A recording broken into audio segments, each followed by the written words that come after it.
Welcome to the NC Spin After Spin. Additional comments from our panelists just available on our website. We want to ask them, what do you wish you'd have said but didn't say on last week's show? John Hood, we'll start with you. Tom, during our initial section on the budget, there was a almost unanimous around the table notion that the governor proposes a budget that the legislature immediately disposes of and does its own thing. And I've objected to this argument before, and I'll object again. Empirically, that is not what happens.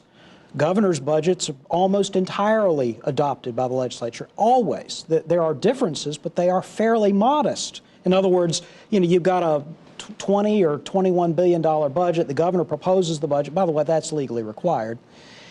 Almost all of that gets accepted by the General Assembly. They end up arguing about, within a couple $100 million or so. And there's a real argument, and I'm not trying to discount the disagreements.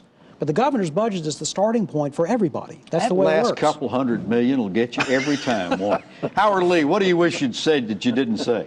I'm really concerned that we're not putting enough emphasis on civic education. I believe that students need to have greater insight in how government works and certainly have some understanding of history and how it impacts the present.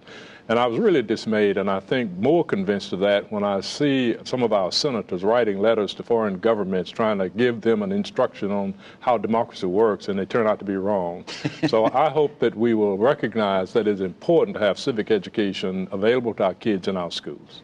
Gene Arnold, what do you wish you'd have said that you didn't?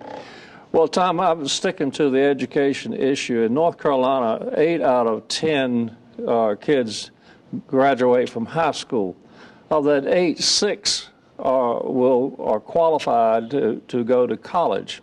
Of that 6, 3 actually will graduate within 6 years from a UNC school. What I believe is it is time for a revolution in education. We need to start with the schools of education and what they're teaching and how they're teaching future teachers. We need to pay the teachers more. And if a principal wants to say that the teacher's making more, he can go back teaching. So, but we need to totally revamp the process so that we can accommodate and get more kids graduating from college.